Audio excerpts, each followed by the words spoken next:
다 같이 기도하심으로 2023년 1월 1일 신년 감사 예배를 하나님께 드립니다.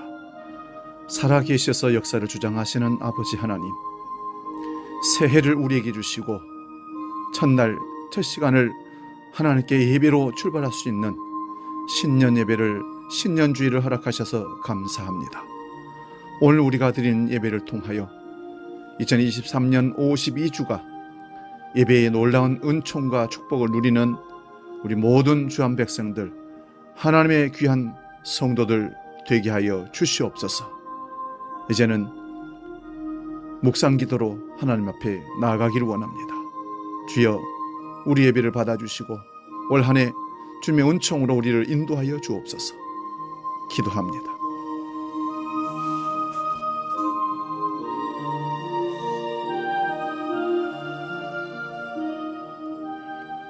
할렐루야. 여호와의 종들아 찬양하라. 여호와의 이름을 찬양하라. 이제부터 영원까지 여호와의 이름을 찬송할지로다. 해 돋는 데서부터 해 지는 데까지 여호와의 이름이 찬양을 받으시리로다. 아멘. 구원과 은혜를 베푸시는 하나님 아버지, 2023년 첫 주일을 하나님 앞에 서게 하시니 감사합니다. 금년에도 온 세상에 하나님이 베풀어 주신 평화가 깃들게 하시고 호흡이 있는 자마다 하나님을 찬양하며 하나님께 영광 돌리는 예배를 하게 해 주옵소서. 이 새해에는 택하신 백성들이 어둠을 벗어버리고 주님께서 베풀어 주시는 생명의 빛으로 나오게 하는, 그래서 하나님의 은혜를 덧입는 해가 되게 하여 주시옵소서. 오늘도 예배하는 저희들에게 하늘 은총을 내려 주셔서 하늘의 소망을 충만하게 꿈꾸게 해 주시옵소서. 시작과 끝이 되시며 이 땅의 재림의 심판주이신 예수 그리스도의 이름으로 기원하옵나이다. 아멘. 사도신경으로 우리의 신앙을 하나님께 고백합니다. 나는 전능하신 아버지 하나님, 천지의 창조주를 믿습니다. 나는 그의 유일하신 아들 우리 주 예수 그리스도를 믿습니다. 그는 성령으로 잉태되어 동정녀 마리아에게서 나시고 본디오 빌라도에게 고난을 받아 십자가에 못 박혀 죽으시고 장사된 지 사흘 만에 죽은 자 가운데서 다시 살아나셨으며 하늘에 오르시어 전능하신 아버지 하나님 우편에 앉아 계시다가 거기로부터 살아있는 자와 죽은 자를 심판하러 오십니다. 나는 성령을 믿으며 거룩한 공교회와 성도의 교제와 죄를 용서받는 것과 몸의 부활과 영생을 믿습니다. 아멘. 찬송가 620장 여기에 모인 우리 함께 찬송합니다.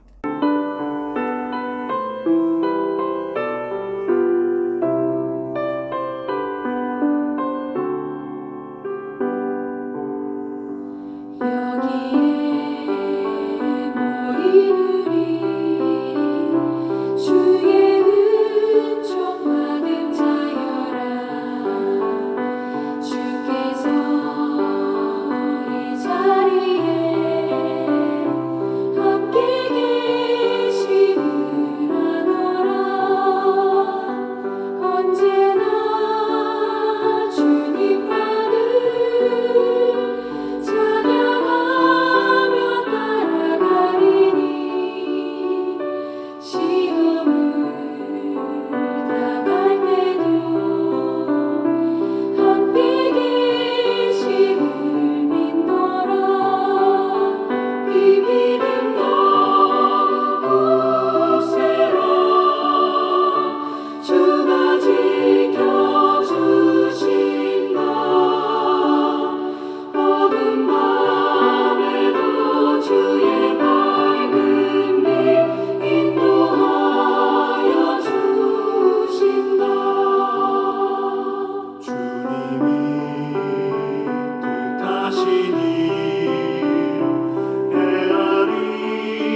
새해 첫 주일 우리에게 주시는 하나님의 말씀은 신약성경 마태복음 22장 34절에서 40절 말씀입니다.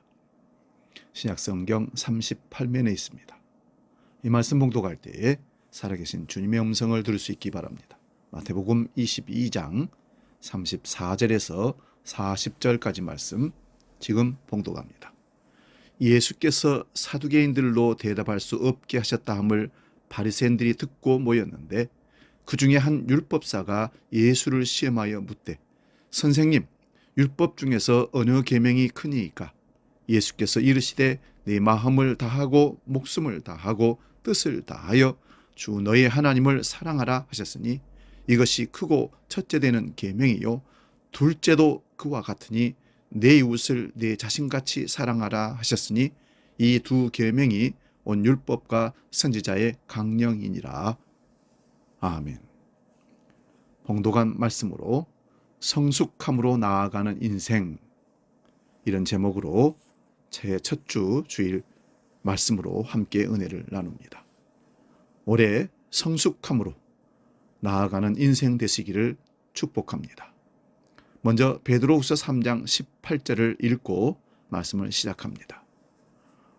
오직 우리 주 곧 구주 예수 그리스도의 은혜와 그를 아는 지식에서 자라가라. 영광이 이제와 영원한 날까지 그에게 있을지어다. 아멘. 이 말씀을 따라 새해 신앙의 성숙으로 나아갈 수 있기를 다시 한번 축원드립니다. 그런데 여기 자라가라는 말씀은 우리 성경에는 구주 예수 그리스도의 은혜와 그를 아는 지식에서 자라가라라고 되어 있습니다. 얼핏 예수를 아는 지식을 성경 공부를 많이 하라, 쌓아가라는 말로 이해가 되는데 헬라어 원문에서는 우리말에 없는 영어 전치사 in이 빠져 있습니다.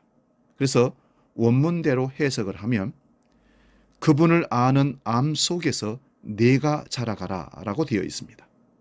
다시 말씀드리면 예수님을 아는 지식, 믿음 안에서 네가 계속 자라가라, 이런 뜻입니다.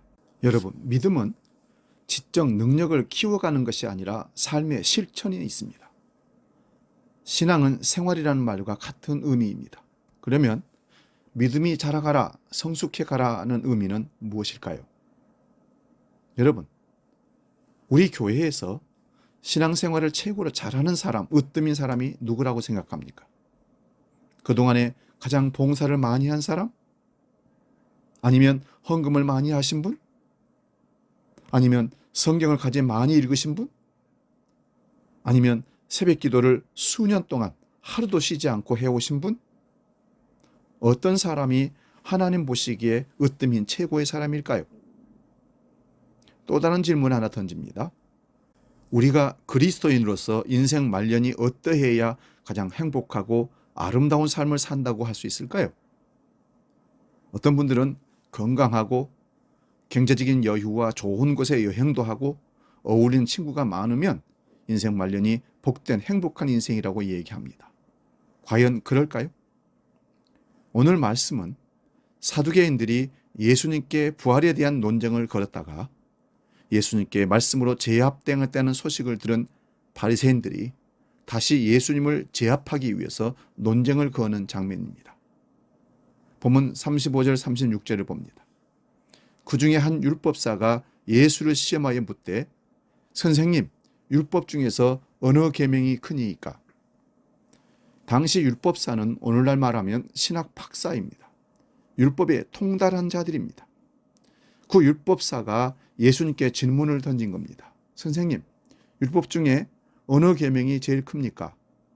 그들이 몰라서 던진 질문이 아닙니다. 예수님을 올무에 빠뜨리기 위해서입니다. 율법사들은 구약의 모든 율법을 개념별로 분류를 해서 613개의 계명으로 나누어 두었습니다. 이 613개의 계명들은 적극적인 면에서 하라는 계명을 248개, 소극적인 면에서 뭐뭐 하지 마라 하는 계명으로 365개를 분류해 놨습니다. 그리고 그들끼리도 613개 계명 중에 어느 계명이 크냐고 늘 갑론을박을 하는 자들입니다. 그래서 이 율법 13개 계명 중에 예수님이 A 계명이 크다고 답하시면 그럼 B 계명은 안 크다는 말입니까? 이런 식으로 도전하면서 예수님을 올무에 빠뜨리게 됩니다. 그런데 예수님은 그 질문에 대해서 본문 37절 38절에서 이렇게 답하십니다. 예수께서 이르시되 네 마음을 다하고 목숨을 다하고 뜻을 다하여 주 너의 하나님을 사랑하라 하셨으니 이것이 크고 첫째 되는 계명이요. 예수님은 자신의 말이 아니라 율법사가 잘 아는 율법으로 대답을 하신 겁니다. 그 대답의 본문이 신명기 6장 5절 말씀입니다. 너는 마음을 다하고 뜻을 다하고 힘을 다하여 네 하나님 여호와를 사랑하라. 그런데 예수님이 이 말씀으로만 답을 끝냈다면 올무에 빠지게 됐을 것입니다. 그 계명만이 중요하다고 하면 그럼 이 계명은요 하면서 걸고 넘어지게 됩니다. 그런데 예수님은 거기서 그치지 않으시고 계속해서 말씀하십니다. 39절에서 40절입니다. 둘째도 그와 같으니 내 이웃을 내 자신과 같이 사랑하라 하셨으니 이 두 계명이 온 율법과 선지자의 강령이니라. 여기 보면 둘째도 이렇게 말씀을 시작합니다. 일반적으로 첫째는 했으니까 둘째는 이렇게 해야 하는데 둘째도 그와 같으니라고 말씀하십니다. 이 의미는 첫째 계명이나 둘째 계명이 무게와 중요성에서 똑같다는 말씀입니다. 둘째도 그와 같으니 내 이웃을 내 자신같이 사랑하라. 이 말씀도 예수님 자신의 말씀이 아닙니다. 구약의 레위기 19장 18절 하반절의 말씀을 인용하십니다. 이웃 사랑하기를 내 자신과 같이 사랑하라. 그리고 이 말의 말미에 나 여호와의 말이니라. 지금 내가 하는 이 말은 사람의 말이 아니라 나 하나님의 말씀이라고 선언하는 말씀입니다. 그리고 본문 40절에 이렇게 결론을 맺습니다. 이 두 계명이 온 율법과 선지자의 강령이니라. 예수님 당시에는 신약 성경이 없었습니다. 그래서 유대인들은 경이라고 말하고 그 성경을 구약이라고 하는데 구약 성경을 율법과 선지서로 분리해서 불렸습니다. 그래서 예수님은 이 두 계명이 하나님의 말씀인 율법과 선지서의 가장 중요한 핵심이라고 하신 겁니다. 여기에 보충을 더하자면 하나님의 사랑과 이웃 사랑이라는 두 기둥 위에 하나님의 말씀의 집이 지어졌다는 것입니다. 예수님을 올무에 빠뜨리려고 했던 자들은 예수님께서 율법으로 답하시는 말씀에 한마디도 대답하지 못했습니다. 그리스도인은 하나님의 말씀을 믿고 순종하며 살아가는 사람들을 그리스도인이라고 합니다. 그런데 그 많은 말씀을 다 기억하고 믿을 수 없습니다. 그래서 그 말씀에서 핵심적인 가치를 지닌 내용으로 신앙을 고백하도록 만든 것이 사도신경 신앙 고백입니다. 그리고 창세기부터 하나님의 말씀을 구약성경 마지막 부분까지 그리스도인이라면 신앙의 삶의 윤리적인 핵심 가치를 기억하고 지키라고 그렇게 살라고 요약하여서 하나님이 직접 주신 것이 십계명입니다. 성경은 약 1500년에 걸쳐서 30여 명의 사람들을 하나님이 부르셔서 기록하셨는데 그 기록 중에 유일하게 하나님이 친히 손으로 돌판에 기록해 주신 것이 십계명입니다. 출애굽기 24장 15절 말씀 봅니다. 여호와께서 모세에게 이르시되 너는 산에 올라가 내게로 와서 거기 있으라. 내가 그들을 가르치도록 내가 율법과 계명을 친히 기록한 돌판을 내게 주리라. 그 돌판은 두 개인데 한 돌판에는 1계명부터 4계명을 기록했습니다. 나 외에 다른 신을 섬기지 말라. 우상을 섬기지 말라. 하나님의 이름을 망령되게 일컫지 말라. 안식일을 기억하여 거룩히 지키라. 이것은 하나님 사랑에 대한 돌판입니다. 그리고 다른 한 돌판에는 5계명부터 10계명 6개 계명을 적어주셨는데 내 부모를 공경하라. 살인하지 말라. 간음하지 말라. 도둑질하지 말라. 거짓 증거하지 말라. 내 이웃의 소유를 탐내지 말라. 이렇게 기록해서 돌판을 만들었습니다. 이것은 사람 사랑의 돌판입니다. 그래서 십계명을 요약하자면 하나님 사랑과 사람 사랑이 성경의 핵심이고 실천 동목이라고 말씀하는 겁니다. 성경의 핵심인 하나님 사랑과 사람 사랑을 여러분 영어 알파벳 26가 글자 중에 단 한 글자로 이것을 표현한다면 어떤 알파벳을 쓰면 좋을까요? X자 대문자로 표현할 수 있습니다. 이 X자 대문자는 두 개의 사선이 어긋나서 위에서 아래로 나와서 가운데서 만나게 됩니다. 그런데 두 개의 사선의 길이가 위로 아래로 정확히 똑같아야 합니다. 그래야 X자 대문자가 되는 겁니다. 위가 길거나 아래가 짧으면 안 됩니다. 길이가 조금 더 차이가 없이 똑같이 길이가 사선으로 그어져야 X자입니다. 그리고 그 X자의 두 사선이 만나는 접점은 바로 나입니다. X자를 상상을 해보십시오. 중심이 나이고 나를 중심으로 위로 V자가 하나 생겨나고 아래로 V자가 하나 생겨납니다. 위로 V자는 나를 향한 하나님의 사랑입니다. 하나님은 나에게 집중하십니다. 여러분, 하나님을 향한 신앙은 나의 하나님으로부터 시작되는 겁니다. 하나님과 나 사이에 개인적인 인격적인 관계가 맺어지지 않으면 신앙은 결코 만들어질 수가 없습니다. 오늘 아침에 태양은 나를 위해서 떴습니다. 길가에 이름 모를 수많은 꽃들은 하나님이 나를 위해서 피게 하셨습니다. 나를 위해 모든 것을 준비하시고 베풀어 주신 하나님 사랑입니다. 그리고 하나님께서 가장 아끼고 사랑하는 아들 예수 그리스도를 나를 살리기 위해서 십자가에 피 흘려 죽게 하셨습니다. 이 모든 것이 나에게 집중됩니다. 그래서 우리는 그 하나님의 사랑을 찬양할 수밖에 없습니다. 이것이 하나님 사랑을 말하는 X자의 V의 윗부분입니다. 그러므로 내 마음을 다하고 목숨을 다하고 뜻을 다하여 주 너의 하나님을 사랑하라 하셨으니 이것이 크고 첫째 되는 계명이요. 이제 우리는 그 하나님의 사랑을 향한 사랑을 알았고 받았고 느꼈다면 사랑의 종착점이 내가 아니라 이제 아래로 향한 X자의 V의 출발점이 되어야 합니다. 내가 받았던 하나님의 사랑의 길이만큼 사람을 사랑해야 하는 것이 우리 그리스도인의 삶이어야 합니다. 아무 능력도 조건도 없는 나를 택하여 사랑해 주신 그 사랑의 크기와 길이로 이제 사람에게로 나아가야 합니다. 이것이 신앙 생활입니다. 이제 나의 하나님은 나를 통해서 우리의 하나님으로 나아가 신앙의 성숙을 확장해 가야 합니다. 나를 힘들게 했던 그를 나는 사랑할 수 없지만 하나님의 사랑의 능력은 그 사람을 사랑할 수 있게 하십니다.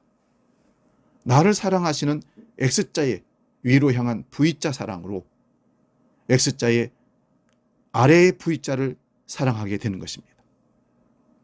예수님은 마태복음 6장 산상설교에서 기도를 가르쳐 주셨습니다. 이것을 우리는 주님의 기도라고 합니다. 함께 암송해 보겠습니다.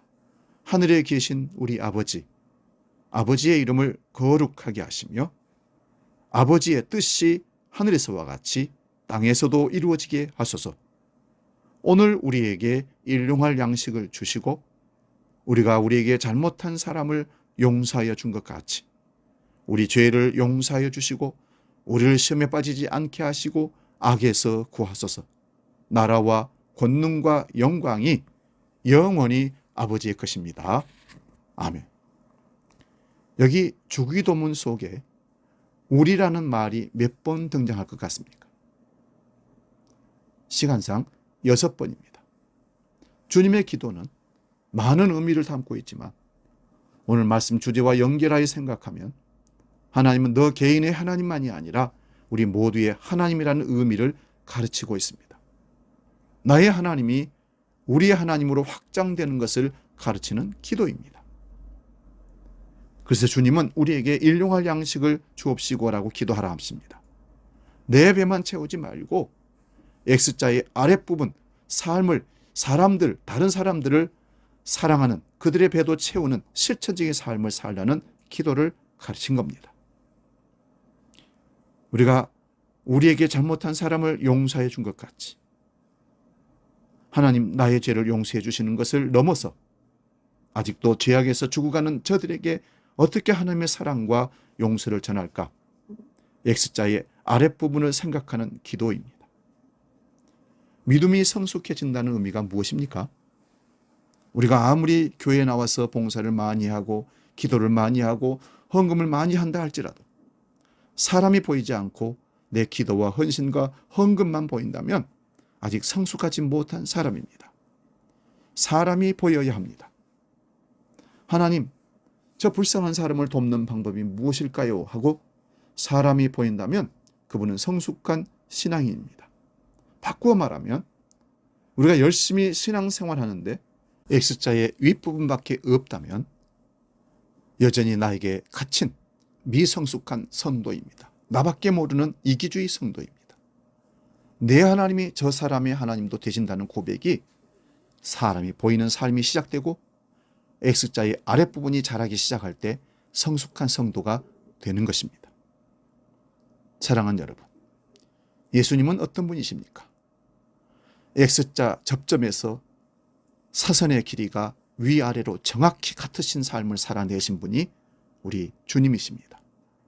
주님은 온 인류 죄를 대속하기 위해서 십자가에서 자기 몸을 제물로 드려 피와 물을 흘려 죽으심으로 X자의 아랫부분을 정확히 실천하신 X맨이십니다. 그래서 우리는 예수님을 한 글자로 표현할 때 영어 J자가 아니라 C자가 아니라 X자를 씁니다. 크리스마스도 한 글자로 쓸 때는 C자도 K자도 아닌 엑스마스라고 씁니다. 우리가 그리스도인으로 산다는 것은 예수님의 X자의 삶을 재현하며 살아야 한다는 뜻입니다. X자의 균형 잡힌 삶이 성숙한 신앙이기 때문입니다. 이 방법 말고는 결코 성숙한 신앙생활을 할 수가 없습니다. 국내외를 막론하고 보수 신앙인이라고 하는 분들은 존경받지 못합니다. 이 말은 X자의 윗부분만 하나님만 사랑한다는 신앙, 즉 나만 최고라고 생각합니다. 하나님은 나 같은 사람이 하나님은 된다고 신앙이라고 신앙 우월주의에 빠진 사람들입니다. 이분들의 신앙은 X자의 윗부분밖에 없습니다. 오직 나만, 내 자식만 잘 되기를 바라고 살아갑니다. 그리고 내 출세를 집중하다가 드디어 높은 자리에 올라가면 내가 하나님께 복받았다고 간증을 합니다. 세상 사람들은 그런 분들을 좋아하지 않습니다. 반대로 국내외를 막론하고 진보 신앙을 추구하는 사람들도 존경을 받지 못합니다. 이분들은 X자의 아랫부분의 삶만 강조합니다. 사람들에게 좀 이타적으로 살고 싶은데 그 출발점이 나로부터 시작하다 보니 나의 정의와 너의 정의가 달라서 진보주의자들은 끊임없이 분쟁을 하고 분열합니다. 여러분, 우리 그리스도인들은 보수주의도 진보주의도 아닌 X의 삶을 실천하는 예수 중심주의여야 합니다. 여러분, 바울의 삶을 한번 보십시오. 바울은 예수 믿는 사람들을 체포하고 고소하고 핍박하는 자로 살았던 사람입니다. 그분이 성격이 안 좋았어도 포악해서도 아닙니다. X자의 윗부분에 최선을 다한 사람입니다. 하나님 사랑의 표현이 그렇게 드러나는 겁니다. 유대인 율법에서 가르쳐준 하나님을 가장 사랑한 사람이 바울입니다. 그런 그가 가장 잘하는 그리스도인들을 고소하고 체포하는 일을 하려고 다메섹으로 가는 도상에서 예수님을 영으로 만나게 됩니다. 우리 사도행전 9장 4절 5절을 봅니다. 땅에 엎드려져 들으며 소리가 있어 이르되 사울아 사울아 네가 어찌하여 나를 박해하느냐 하시거늘 대답하되 주여 누구시니오니까 이르시되 나는 네가 핍박하는 예수라. 바울은 여기서 두 가지를 알게 됩니다. 예수는 하나님이 보내신 메시아 구원주라는 사실을 알았고, 둘째는 사람을 사랑하는 것이 하나님을 사랑하는 것이라는 것을 알게 됩니다. 바울이 예수님을 부정을 했지만 예수님을 직접 만나서 핍박을 해본 적은 없습니다. 바울이 핍박한 사람들은 예수 믿는 사람들이었습니다. 그런데 예수님은 사람과 자신을 동일시하셨습니다. 사울아, 네가 왜 나를 핍박하느냐 하십니다. 그리스도인을 핍박하는 것이 주님을 핍박하는 것으로 동일시합니다. 사람을 사랑하는 것이 곧 하나님을 사랑하는 것임을 바울은 이제 알았습니다. 이후 바울은 엑스맨으로 일생을 살아갑니다. X의 아랫부분에 일생을 걸었습니다. X의 윗부분을 충실히 행했던 그는 이제 예수를 만나고 X의 아랫부분의 삶으로 집중합니다. 우리 로마서 1장 14절을 봅니다. 헬라인이나 야만인이나 지혜 있는 자나 어리석은 자에게 내가 다 빚진 자라. 여러분, 바울 사도는 유대인 제일주의입니다. 유대인만 위해서 유대인만 사랑하는 사람들입니다. 그런데 바울 사도가 엑스의 아랫부분이 얼마나 크고 확장되어 가는가를 이 로마서 1장 14절에서 확인할 수 있습니다. 여기 보니까 헬라인, 가장 지식이 많은 사람들과 야만인, 짐승 같은 자, 지혜 있는 자와 어리석은 자에게까지 빚진 자의 심정으로 살아가겠다고 고백합니다. 어떤 분이 자기 교회를 수준 있는 사람들이 모인 교회라고 소개합니다. 그 교회 결코 건강한 교회가 아닙니다. 교회는 남녀노소 빈부 귀천을 넘어 섞어서 함께 하나님 믿고 살아가는 교회로 X의 아랫부분이 확장되는 교회가 건강한 교회요, 진정한 교회입니다. 누가복음 19장에는 돈 많은 한 청년이 예수님을 찾아와서 질문을 합니다. 부모로부터 아마 유산을 많이 받은 것 같습니다. 청년이 그렇게 부자가 될 수 있는 길은 그렇게 많지 않거든요. 그가 예수님께 나와 이렇게 질문합니다. 주님, 내가 어떤 선한 일을 해야 영생을 얻겠습니까? 이 청년도 예수님께 답을 얻기 위한 질문이 아니라 바리새인들처럼 예수님을 시험하기 위해서 질문을 던졌던 것입니다. 어쩌면 자기의 신앙을 예수님 앞에 과신하고 싶었던 것입니다. 그때 예수님은 마태복음 19장 17절에서 이렇게 답하십니다. 계명을 지켜라. 그래서 청년은 계명? 그거 다 지켰는데요. 무슨 계명을 더 지켜야 됩니까? 반문하듯이 자기 과시하며 예수님께 질문을 또 답합니다. 그러자 예수님이 마태복음 19장 18절 19절에서 이렇게 말씀합니다.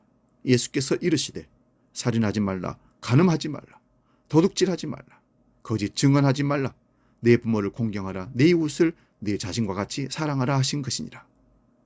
이것은 10계명의 사람 계명의 6계명입니다.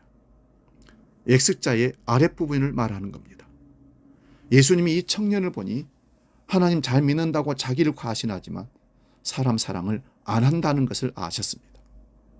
청년은 예수님께 이 모든 것을 내가 지켰사온데 아직도 무엇이 부족하니까? 이 사람이 이렇게 얘기하는 것은 돈이 많기 때문입니다. 가난하고 어려운 분들이 이런 얘기를 하는 것을 들었습니다. 부자들은 돈과 함께 사람을 상처를 준다. 돈으로 사람을 사랑할 수 있다고 생각하는 부자들의 생각입니다. 결국 이 청년은 생명의 주인이신 예수님 앞에서 돈을 놓지 못해서 근심하며 돌아갔다고 했습니다.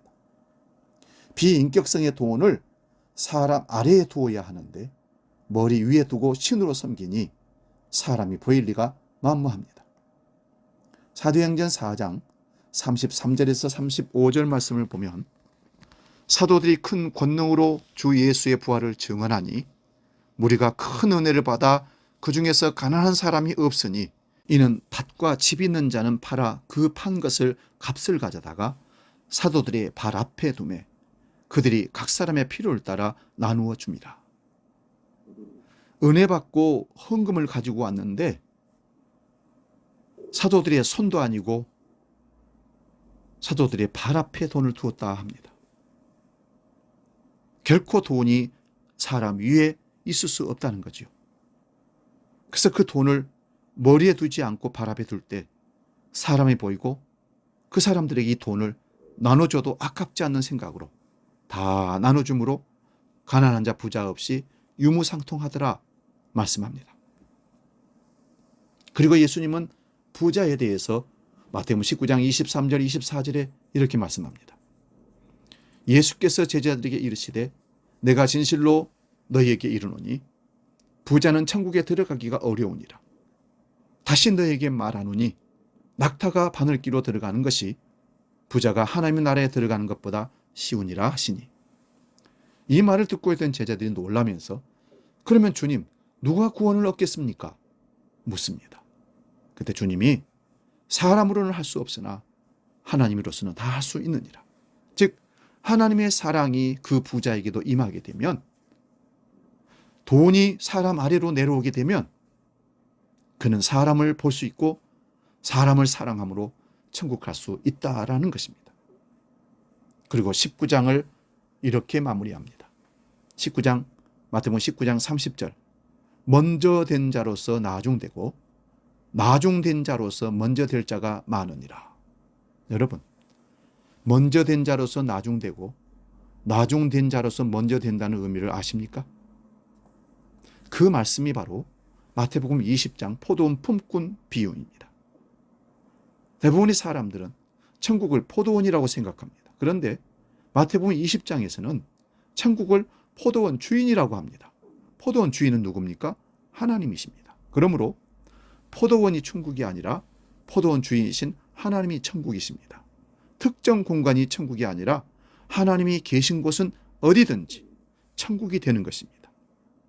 십자가를 크게 달아놓고 좋은 아방궁을 지어놓고 거기 살아도 하나님이 없으면 천국이 아니고, 쓰러져가는 초가 삼간도 하나님이 계시다면 거기는 천국입니다.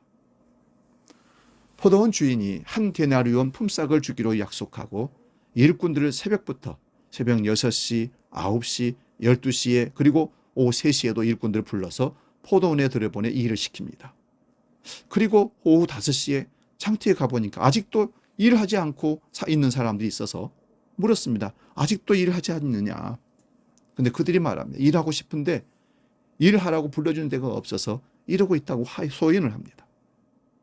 그들의 가족들을 생각하면 절망적인 하소연입니다. 그때 주인은 1시간 후면 일이 끝났는데도 5시에 그에게 포도원 가서 일하라고 말합니다. 그리고 일을 마치고 드디어 품삯을 나눠주는데 가장 나중에 온 일꾼부터 한 데나리온 품삯을 나눠줍니다. 여러분, 1시간 일한 사람은 1시간 일하고 하루 품삯을 받을 거라고 전혀 생각하지 않고 1시간 일했던 겁니다. 그저 1시간 품삯이라도 감사할 일이지 하면서 일했을 겁니다. 그런데 한 데나리온을 받았습니다. 그가 받은 한 데나리온은 지금 돈이 아닙니다. 가족을 살리는 생명입니다. 은혜의 선물입니다. 지금 그 일꾼의 마음은 감격하고 감사가 절로 나올 수밖에 없는 상황입니다. 이 일꾼은 내가 내일 아침에 가장 먼저 와서 몸이 부서져라고 주인의 일을 내일처럼 충성을 다해서 해야 할 것이다 결정했을 겁니다. 그리고 나도 불쌍한 사람들을 저 주인처럼 챙겨주는 사람이 되어야겠다 마음의 결단도 했을지도 모릅니다. 그 사람에게 이제 사람이 보이기 시작합니다. X자의 아랫부분이 생겨난 것입니다. 그런데 가장 먼저 온 사람이 약속한 한 데나리온의 품삯을 받았는데도 불구하고 주인을 원망합니다. 왜 1시간만 일한 사람과 품삯을 나와 똑같이 아침부터 새벽부터 온 사람과 똑같이 주느냐는 것입니다. 이 사람의 눈에는 사람이 안 보이고 돈만 보인 것입니다. 주인이 마태복음 20장 13절 15절에서 이렇게 말합니다. 친구여, 내가 네게 잘못한 것이 없노라. 내가 나와 한 데나리온의 약속을 하지 아니하였느냐? 내 것이나 가지고 가라. 나중 온 이 사람에게 너와 같이 주는 것이 내 뜻이니라. 내 것을 가지고 내 뜻대로 할 것이 아니냐? 내가 선함으로 네가 악하게 생각하느냐? 내 것이나 가지고 가라. 나중 온 사람에게 같은 품삯을 주는 것은 내 뜻이라고 말씀하십니다. 사람이라면 오히려 참 다행이다. 저 사람 오늘 이 포도원 주인 안 만났더라면 처자식 온 식구가 온종일 굶었을 텐데 참 다행이야 생각하고 말했을 것입니다. 사람이 보이지 않고 돈만 보이는 사람에게는 X자의 아랫부분이 구현되는 삶을 살 수가 없습니다. 그가 아무리 기술이 좋고 제일 먼저 와서 가장 많은 일을 했다 할지라도 사람이 안 보이고 돈만 보인다면 그는 그리스도인으로서 꼴찌입니다. 그러나 아무 기술도 없고 무능한 사람이지만 가장 늦게 와서 일하고 하루치 품삯을 받고 감격해하고 감사한 마음으로 주인을 사랑하고 가족을 이웃을 인정하는 삶을, 사람 보이는 삶을 산다면 그는 그리스도인으로서 나중 온 자로서 먼저 된 자라는 말씀입니다. 그리고 마태복음 20장 16절에 이렇게 말씀을 끝냅니다. 이와 같이 나중된 자로서 먼저 되고 먼저 된 자로서 나중되느니라. 마태복음 19장 마지막 절 30절과 마태복음 20장 결론의 말씀이 포도원 품꾼의 비유의 결론의 말씀이 똑같은 말씀으로 마무리를 하게 됩니다. 아까 예수님께 찾아와 영생을 물었던 부자 청년은 돈 가지고 사람들이 제법 인정받는 삶을 살았을 것입니다.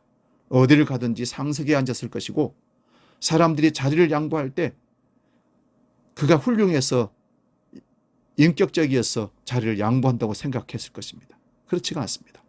그가 가진 돈에 힘에 굽심거리는 것을 그는 몰랐을 것입니다. 부자는 어디를 가든지 동네에서 항상 최고로 인정받고 싶어 합니다. 그러나 그에게는 사람이 보이지 않습니다. 그래서 주님은 너는 꼴찌야 라고 얘기하는 것입니다. 사랑하는 여러분, 2023년 하나님의 사랑과 은혜를 체험하시고 사람이 보이는 X자의 아랫부분이 자라가는 성숙한 신앙생활이 되어지기를 주의 이름으로 축원드립니다. 우리 복음 찬양 낮엔 해처럼 밤엔 달처럼 찬양하고 기도하고 마치겠습니다.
기도하겠습니다. 하나님 아버지, 성숙한 신앙으로 새해를 하나님 앞에 사람들 앞에서 살아가기를 원합니다.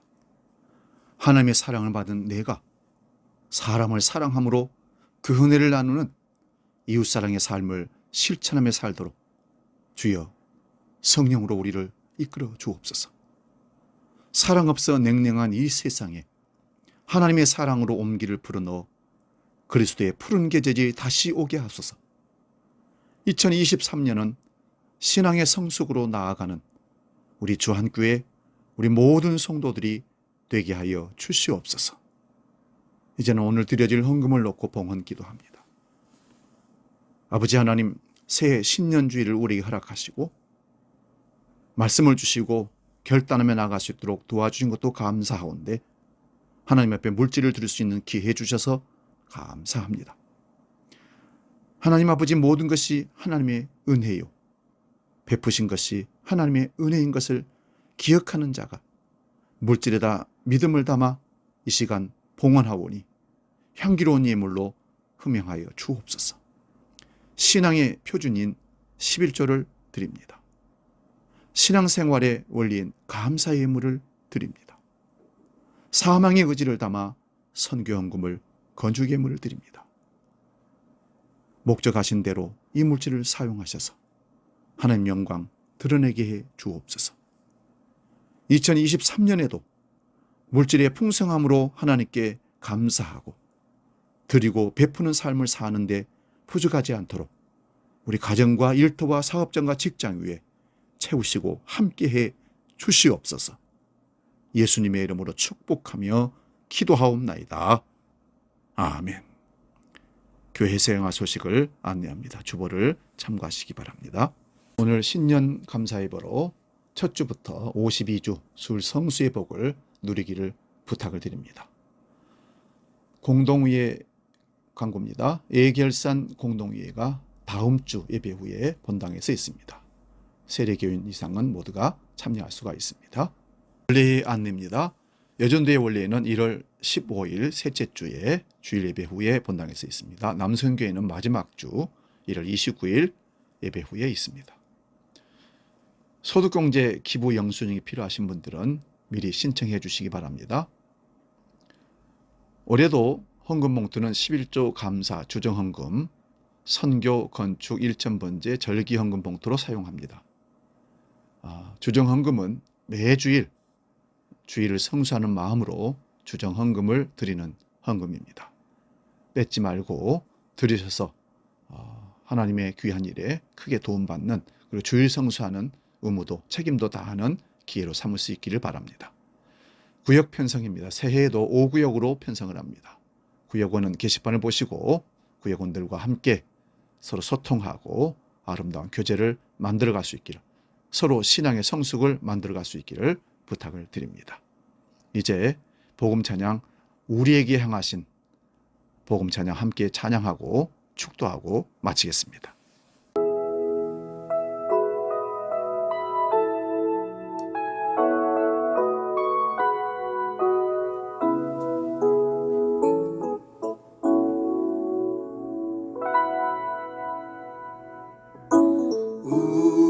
우리에게 향하신 여호와의 인자하심이 그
기도하겠습니다.